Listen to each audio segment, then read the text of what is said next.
what I'm really interested in is that correlation between the liver and the gut, because we metabolize our hormones through the liver. Yeah. And so if we have not done any liver work, then the congested liver can look like aching joints, insomnia, sugar cravings, salt cravings, brain fog. Welcome to the De-Stress for Success podcast. Did you know that we inherit our stress response from our parents or carers or generations before? But we can also train our brain to respond to stress differently. It's all about brain health. I'm Isabella Ferguson, and I'm here to deliver to you the most up-to-date evidence-based methodologies on how to find some calm. In my early 40s, I bowed out of a 20-year legal career. Decades of running on high anxiety and drinking alcohol to cope had taken its toll on my nervous system, and I was burnt out. Now, as a 48-year-old corporate speaker, counsellor, coach, I'll interview the experts, ask the questions you wish you had the time to ask, and I'll deliver some practical tips to you. I'm glad you tuned in. Now let's de-stress. Today, I'd love to welcome Trish Tucker May, who is a functional nutritionist and gut health expert. Trish has also recently written a book called Nourish Your Gut for a Positive Menopause, which provides a step-by-step guide to transforming your health. And of course, as a woman that's turning 50 next year, who's noticed a bit of anxiety, a bit of bloating, weight gain, that's me. This book really caught my eye, and I know that a lot of our listeners are really going to benefit from all you have to say, Trish. So a big welcome to the podcast. Thank you so much for having me. I'm 54 and I'm right in the middle of the menopause right now. And I think, anxiety and stress has been my biggest symptoms, all in my head, my menopause symptoms, which means I just, overwhelm, low self-esteem, anxiety, stress. I know a lot about that sort of stuff. Teenage boys, aging parents, living in a foreign country. And I thought it was a good idea to write a book about the menopause during the menopause, following a global pandemic. Taught me a lot about stress. Okay, a first question that I normally ask all of our guests when they come on: how do you know when you are feeling stressed, and what are your go-to ways of de-stressing? Right. My number one symptom for being stressed is waking up at 4:30 in the morning with heart palpitations and not being able to get back to sleep. Now, that used to be 3 a.m. when I used to drink wine. I don't drink wine anymore because I had to, it really stopped loving me back. But that disrupted sleep, when I wake up and I just feel like my heart is racing and my mind is racing, and it's a really discombobulating feeling. I really don't like it. So I've got quite a few tools in my toolkit for managing the heart palpitations and the racing thoughts. And some of the best things that I found, one of the best things that I found is cold water therapy. So I'm currently living in England and it is still really cold. I did my first ice bath with Wim Hof in a community festival with Russell Brand 2 years ago, and I absolutely loved it. I tell you, after a minute in an ice bath, I felt everything slow down. My thoughts slow down, my breathing slow down, and my heart rate slow down. And it was just such a brilliant feeling. So now I have an ice bath in my backyard. And this morning when I got in the ice bath, it's 3 degrees. And I can sit in there for a minute, and sometimes I'll do a meditation and I can sit in there for up to 4 minutes. But after a minute, I can really feel everything slow down. And that is a real deliberate strategy for me to help combat stress and anxiety. I find it really immediately soothing and really restorative, and definitely helps with anxiety. Can I ask, Trish, because I'm fascinated about cold water exposure, and in fact, I've got somebody lined up to come on the pod to talk about this very topic. Does that good feeling of calm, does that last for a long time for you? It can do. Like if some mornings and I just feel, when you've got that feeling like you've had 20 coffees. Like I have one coffee a day, but I have a decaf, right? But sometimes even before the coffee, I feel like I've had 20 coffees, like my heart's racing, my mind is racing. Yes. What the ice bath does is it sort of compensates, like it's a compensatory relaxation response, and it triggers the body's natural fight and flight response. And in doing so, it just has this reduction in anxiety symptoms because we're teaching the body to learn how to handle stress more effectively. And I do find that racing heart for me is a real first thing in the morning feeling. Like cortisol is running through the body, and cortisol is designed to keep us awake when we're meant to be awake. It's designed to help us run from the tiger. But we don't have the tiger living around the corner anymore. We have the phone, the kids, the mum, all of those demands of clients particularly. And I get really nervous before seeing clients. Like I put so much into my work, but I get really quite a bit anxious before seeing clients. So that racing heart for me is that first thing in the morning response. Yeah. And getting in the ice bath, like it just tends to really work for me. And then I don't have that for the rest of the day. And it means I do sleep better. And I find that I like recovery from, like I love boxing as well. And recovery from boxing, getting in the ice bath really helps as well. Thank you for giving us a bit of an insight there into your morning practice. And it's a little encouragement for me to really delve deeper into cold water exposure. Now, moving on to this topic that your amazing book is all about, can I just ask, what are your, some of the main symptoms that you see in women that come to you that are sort of common menopausal symptoms? Obvious gut symptoms, because I'm a gut specialist. So I see a lot of bloating, IBS, constipation. I do see a lot of symptoms of SIBO, which is a small intestine bacterial overgrowth, or leaky gut, or candida. So they're the obvious gut symptoms. But what I'm seeing now, like I think there's 55 common menopause symptoms. Wow. Exhaustion, tiredness, having to nap during the day, aching joints, sugar cravings, the head stuff like the brain fog, the overwhelm, the stress, the anxiety, low self-esteem. But then the physical symptoms. So we're finding that, frozen shoulder, or problems with the wrists, the hands, the knees, the hips, the feet, aching joints, that sort of thing. Brain fog is really common. There's such a myriad of sleep problems. A lot of my clients are not sleeping very well, and then consequently they're feeling really tired, and then they're reaching for the wrong foods, and then they've got sugar cravings, which is sort of feeding into that bad or the unhelpful imbalance in the microbiome. And and all those symptoms sort of feed onto each other because you're so chronically exhausted and not sleeping well and feeling really low, and then not moving the body enough, so it's aching joints and that that chronic tiredness. But what I'm really interested in is that correlation between the liver and the gut, because we metabolize our hormones through the liver. And so if we have not done any liver work, then the congested liver can look like aching joints, insomnia, sugar cravings, salt cravings, brain fog. All of those symptoms can be indicative of a sluggish liver. And we metabolize all of our hormones through the liver. So, doing the work on the liver is so, so important. And a natural place to start would be have a break from alcohol, have a break from refined sugars, have a break from refined, heavily processed foods to give the liver a bit of a break. Thank you for running through all of those symptoms and saying to talk a little bit about what we can do in terms of liver support. I could have been a candidate that ticked all of the boxes, including the frozen shoulder. So I want to talk to you about that offline.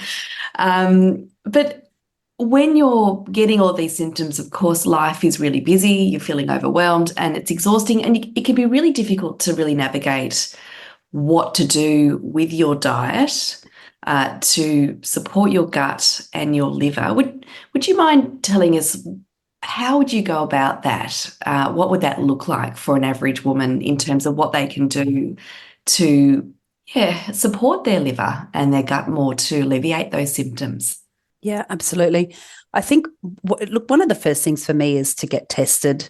I use functional nutrition tests. So I use a Dutch test, I use hormone tests, comprehensive microbiome stool tests, blood tests. So that really takes out the guesswork. We know what we're dealing with. And then listing out all the symptoms. So that is a really, really good place to start, even if you're just listening at home, to list out all the little niggles. Like the body whispers a long time before it starts to shout. So start by getting a bit of paper out and starting at the head and working all the way down through the body and write down all the little whispers, all the little niggles. So you might have dry eyes, you might have a scratchy throat, you might have occasional sinus problems, you might have brain fog, you might have a bit of a feeling like a lump in the throat, you might have a thickening of the neck, which could be thyroid problems. You might have heart palpitations. You might have bloated, distended stomach, feeling like you're 6 months pregnant at the end of the day. Slowly working your way down through the body. And sometimes it can be little things like aching finger joints, aching hand joints, aching wrists, all those sorts of things. It's very interesting because when we do the work, when we do maybe an 8-week gut transformation program, we can look back on all of those symptoms and go, oh, wow, I completely forgot I had that. So it can be the subtle things that can give us a few hints as to what's really going on in terms of your thyroid, in terms of your adrenals, in terms of your gut health, in terms of your blood sugar balance. And so write down all of those symptoms. And then that can also give you motivation to go, right, I really need to do some work. And getting tested is really insightful. So I do tests in Australia. I use a couple of companies in Australia that do, food sensitivity tests or microbiome tests or the hormone tests, because then that takes out the guesswork. If we know that you're estrogen dominant and you've got really low testosterone and you're not metabolizing your hormones really well, then we know where to start in terms of nutrition and lifestyle and possibly some supplements that can help to metabolize those hormones better. And that can really help drive what we need to do in terms of food, because, if we're dealing with candida or leaky gut, those situations differently with food. We might have to go a restrictive low FODMAP diet for a little bit of time, which is, reducing the fructose oligosaccharides and the disaccharides in your diet, which can really feed a dysbiosis or an overgrowth of bacteria. So getting tested is a very good investment. It is an investment. Some of these functional nutrition tests can be, quite an investment, but very insightful if you've been struggling with a myriad of symptoms for a very long time. Then it's worth taking out the guesswork. Yeah. And with a lot of my clients, I'd always start with focusing on reducing highly processed foods. Yeah. So what I mean by highly processed, like there's a lot of processed foods out there, but highly processed they might have a ton of ingredients that you can't pronounce, for example, where their food manufacturers are replacing fats, carbohydrates, and proteins with synthetics, which are really not food, and they are very harmful to the body. They're very inflammatory to the body. So looking at, getting label savvy and looking at the ingredients in certain foods, and if you cannot say it and you cannot imagine it as a food in your cupboard, then that's going to be inflammatory and it's going to cause problems to your hormones and your gut health. So that's a good place to start. And then also think about changing your relationship with alcohol, because alcohol is very inflammatory and it's very damaging in the perimenopause and the menopause years. I mean, we know that there's no safe usage of alcohol, but we become very sensitive to alcohol and to processed foods and processed sugars in the perimenopause and the menopause. because we have that swing in estrogen and testosterone and progesterone, it makes us more sensitive. So we can become suddenly allergic to foods that we've been having for quite some time. Like I found that's what happened with me with alcohol. I used to love my wine, but it really stopped loving me back in my perimenopause years. So, it had to go. It was interrupting my sleep. And I just thought, oh goodness, no, I just have to, I have to change a few things in my lifestyle. And that was an obvious big win, I think, to take alcohol out. And then, look at other highly processed foods. And I think you have to be very savvy now with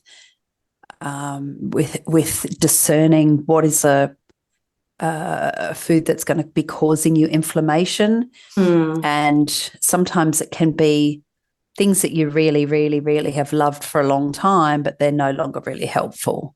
Yeah. So if you're heavily reliant on processed wheat and processed dairy, then that can be really a bit problematic and a bit inflammatory at this point in your life. Yeah. But working with a nutritionist can help you work out what those foods are that are helpful to you.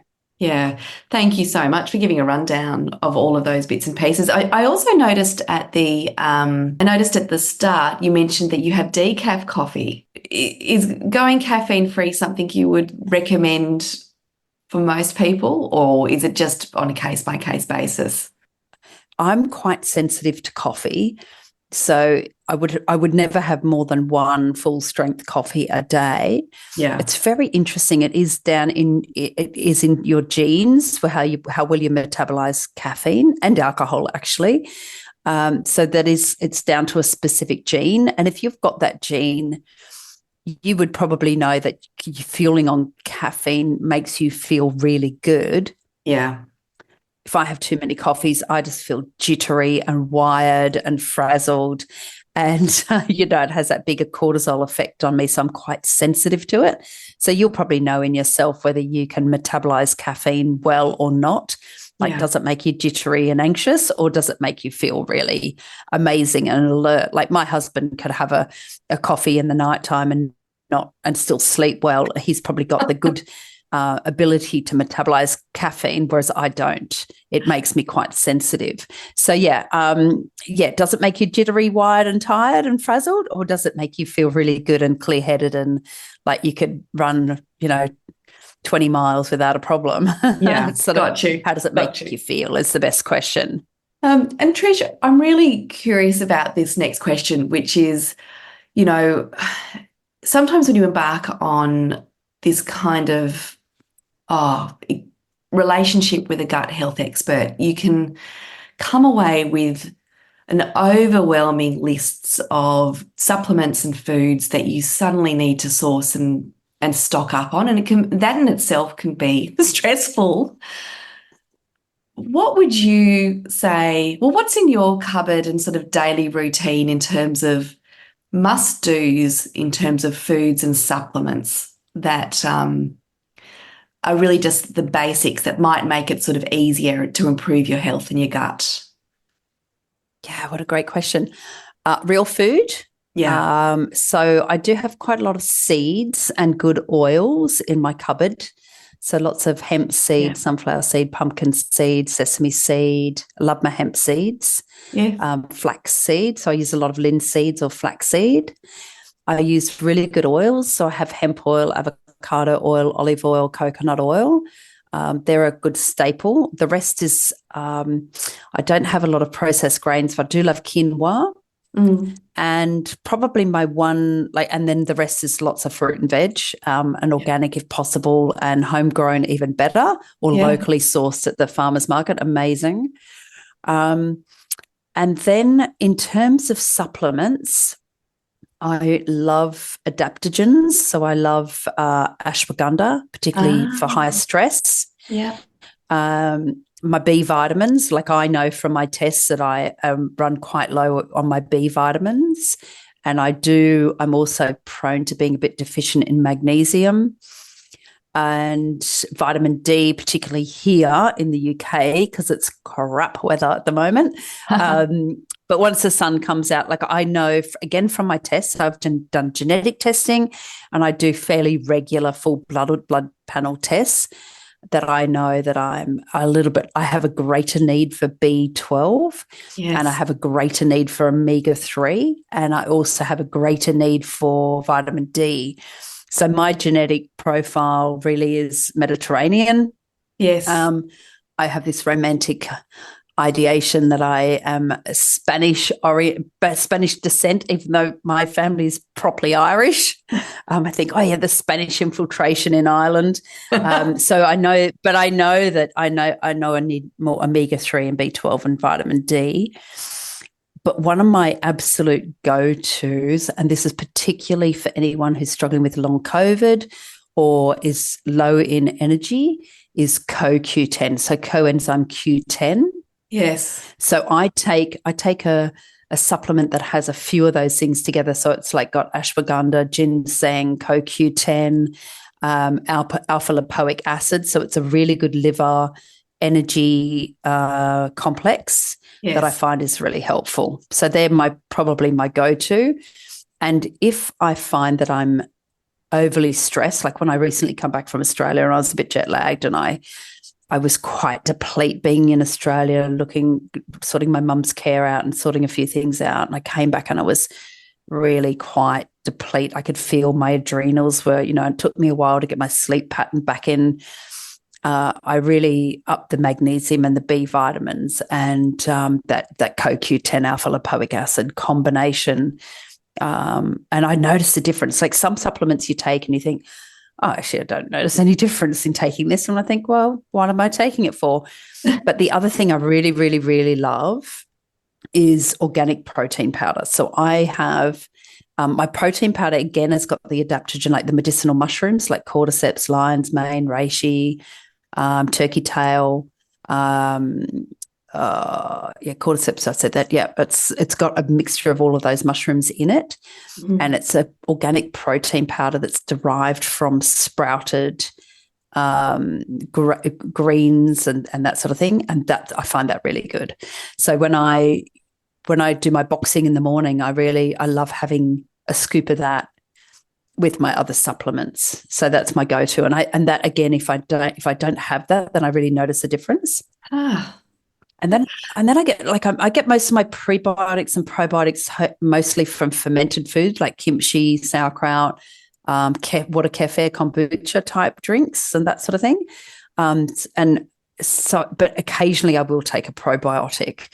So at the moment I'm taking a probiotic that's it's a BioMe Breathe. It's an activated probiotic that's very good for around hay fever time, because I don't really get hay fever anymore, but with the change of season here.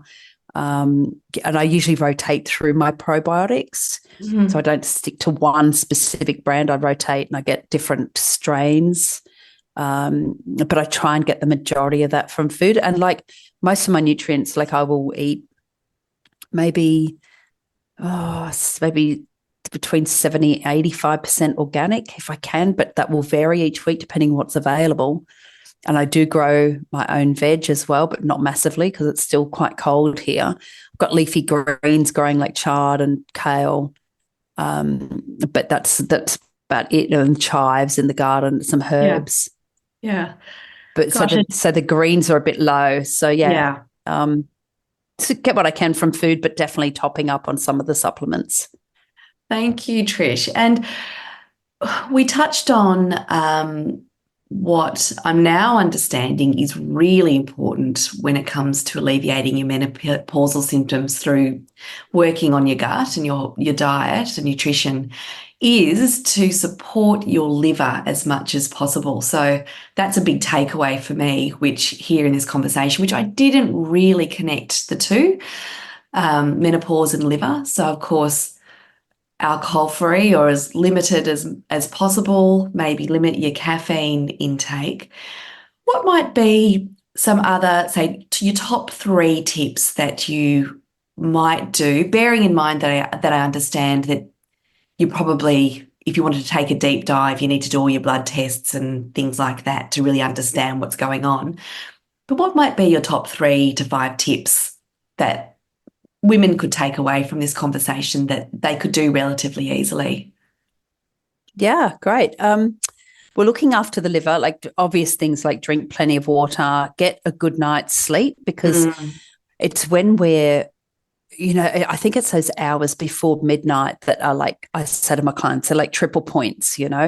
They're getting a really good solid sleep routine, because that's when we're repairing and rejuvenating and rebuilding our cells, and that's when the liver gets to do some really important work.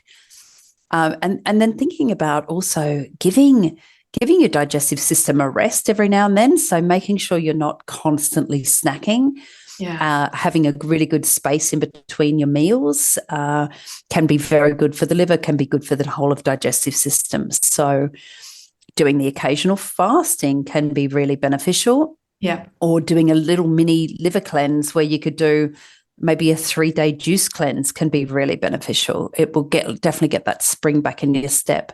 And doing that around the change in the seasons. So certainly at the end of summer and at the end of winter, maybe around the equinox, maybe thinking about doing a little juice cleanse and a period of fasting can be very beneficial for the immune system, very good for the liver.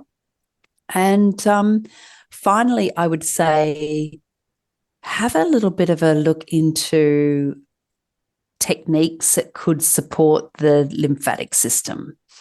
So, the lymphatic system doesn't have a pump like the heart. So the lymphatic system needs gentle movement. So moving your body is really, really important.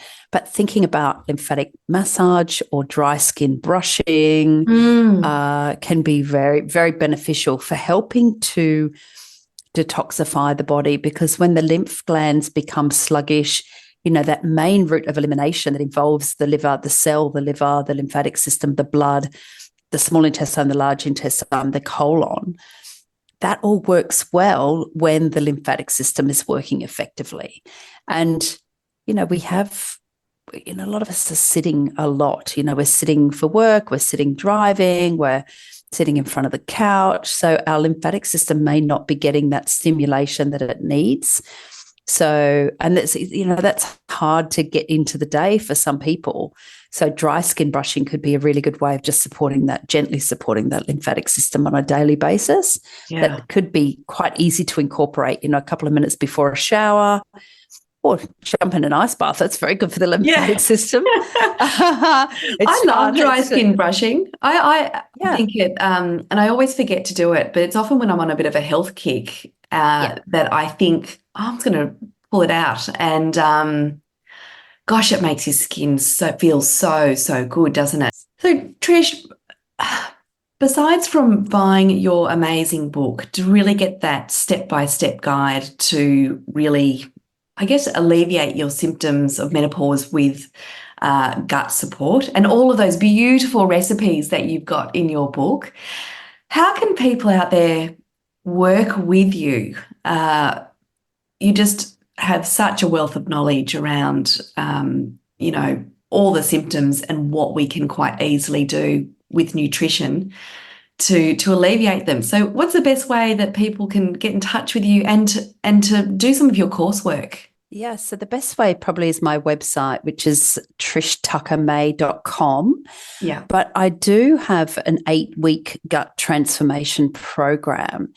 And in that program, we do touch on hormones, we do touch on energy and sleep, and we focus on nourishing the body, cleansing the body, and then restoring and redesigning, restoring balance, and possibly even redesigning your life.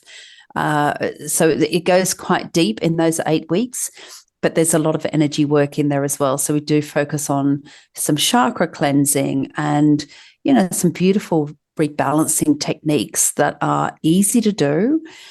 There's a ton of beautiful recipes and meal plans and shopping lists in that program.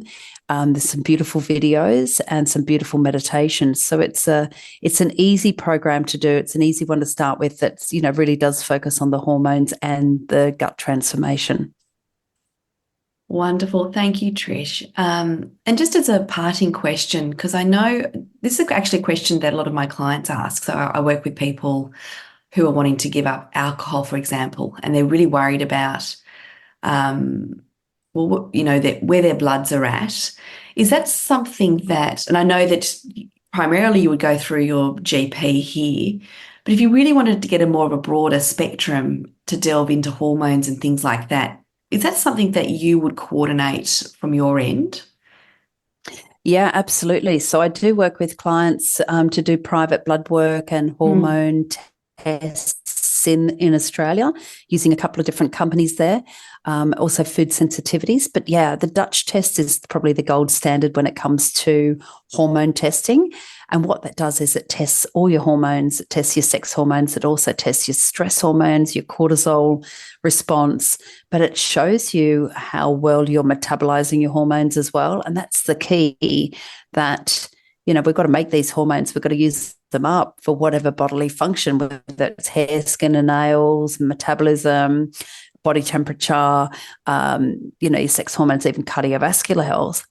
But we need to metabolize those hormones. And if you're not metabolizing those hormones well, that can show up in unwanted hair in places we just don't like, facial hair or acne. Oh, yes. Or belly weight that we just can't lose, adipose tissue in the belly and the bum, body odor. You know, when we're not metabolizing our hormones, that's how that shows up. So the Dutch test shows us what your preferred pathway is for metabolizing those hormones and excreting them from the body. And that's a really important part of hormone production. And it can really show where those hormones might be getting stuck and reabsorbed into adipose tissue. And then that's the belly weight that's really hard to get rid of. So the Dutch test is very enlightening. And for anyone who's considering, going on HRT or anything, it's a very enlightening test because, and I think one that ideally every woman should do, particularly, as they're navigating the perimenopause, because, it tells you exactly what's going on in terms of that balance between estrogen and progesterone, what's going on with the testosterone, which is such an important hormone as well. It gives us that get up and go resilience and motivation. So if we're really low in testosterone, often that can play out in really low mood and really low motivation. And it's really interesting. And there's a lot that we can do in terms of diet to support our hormones. So it's a very interesting test. This discussion has been so incredibly informative for me, and I know will resonate a lot with our listeners. Makes me want to go out to all the health food stores and start buying up with lots of lovely grains and seeds and healthy foods. But also, I feel like I need to reach out and get this blood test. I just want to say a huge, huge thank you, Trish, for sharing your knowledge with us. Oh, you're so welcome. It's such a pleasure to have a chat. And look, if you're listening, reach out to me. Feel free to reach out if you've got some questions. I'm really happy to answer. And thanks for having me. Thank you, Trish Tucker May. Thank you so much for listening to this episode. If you enjoyed the content, please don't forget to rate, subscribe, or leave a review about this podcast. These 3 things really help to get this podcast out to people that might need to hear it. You can find me at www.isabellaferguson.com.au. Jump on my website, check out all the resources I've got there about alcohol, stress and burnout. You can also book in a free introductory call. It's a 30-minute confidential chat if you are looking for a counsellor or a coach to support you to drink less or to manage your stress. I'm always here to chat. If you've got a question, please do not hesitate to reach out. I hope you have a really good day. See you later.